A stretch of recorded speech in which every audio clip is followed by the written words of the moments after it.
ശർക്കര വരട്ടി ഇല്ലാതെ എന്തൊരോണല്ലേ. അപ്പോൾ നമുക്ക് തന്നെ അങ്ങ് ഉണ്ടാക്കിയാലോ. അതിന് വേണ്ടിയുള്ള പച്ച ഏത്തയ്ക്ക എടുത്തിട്ടുണ്ട്. ഇനി നമുക്കൊരു പാത്രത്തിലേക്ക് ഉപ്പും മഞ്ഞൾപ്പൊടി ഇട്ടുള്ള വെള്ളമാക്കി നമുക്കങ്ങ് മാറ്റി വയ്ക്കാം. ഇനി നമുക്ക് ശർക്കര വരട്ടി ഉണ്ടാക്കാൻ വേണ്ടിയിട്ടുള്ള ഏത്തയ്ക്ക നമുക്ക് അരിഞ്ഞെടുക്കാം.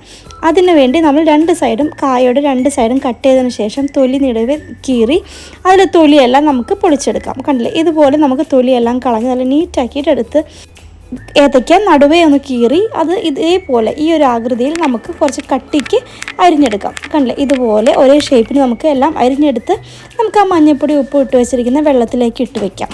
നമുക്ക് ചുക്ക് വേണേ, അതുപോലെ തന്നെ അരി വേണം. അരി വറക്കാനാണ് നമുക്ക് വേണ്ടത്. അതുപോലെ നല്ലപോലെ കഴുകി അത് നമുക്കൊരു ചൂടായ പാനിലോട്ടിട്ട് നമുക്ക് അരി വറുത്തെടുക്കാം. കണ്ടില്ലേ, അരി ഇതുപോലെ നല്ലപോലെ വറുത്തെടുത്തതിന് ശേഷം നമുക്കതൊരു പാത്രത്തിലേക്ക് എടുക്കാം.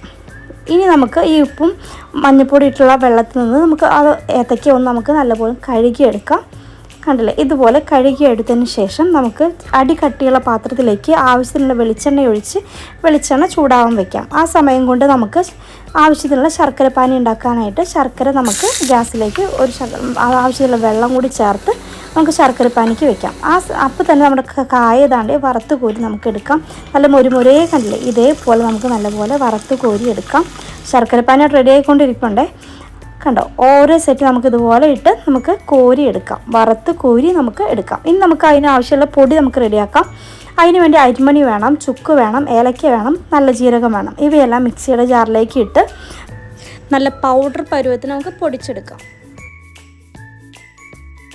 നമുക്ക് ശർക്കര പാൻ റെഡി ആയിട്ടുണ്ട്. അത് നമുക്കൊരു ഇതേ പാത്രത്തിലേക്ക് ഒഴിച്ച് നമുക്ക് നല്ലപോലെ ഒന്ന് കുറുകിയെടുക്കാം. കയ്യിൽ നമുക്കൊരു നൂൽ പരുവത്തിന് വരുന്ന രീതിയിൽ നമുക്ക് എടുത്തതിന് ശേഷം അതിലേക്ക് ഒരു ശകലം ഏലക്കാപ്പൊടി നമുക്ക് ഇടാം. ഇനി നമുക്ക് ആ ഒരു മിശ്രിതം കറക്റ്റായി വരുന്ന സമയത്ത് നമുക്ക് ആ വറുത്ത് വെച്ചിരിക്കുന്ന ഏത്തയ്ക്ക ഇട്ട് നല്ലപോലെ ഇളക്കി മിക്സ് ചെയ്യാം. ഇളക്കി ഒന്ന് കട്ടിയായി വരുന്ന സമയത്ത് നമുക്ക് അതിലേക്ക് നമ്മൾ പൊടിച്ച് വെച്ചിരിക്കുന്ന പൊടി ഉണ്ടല്ലോ, നമ്മുടെ അരിപ്പൊടി എല്ലാം കൂടിയിട്ടുള്ള ആ പൊടി, അത് ഇട്ട് നല്ലപോലെ ഇളക്കി സെറ്റാക്കി എടുക്കുമ്പോൾ ഒന്ന് ഡ്രൈ ആയി വരും. ഫ്ലെയിം ഓഫ് ചെയ്യാൻ മറക്കരുത്.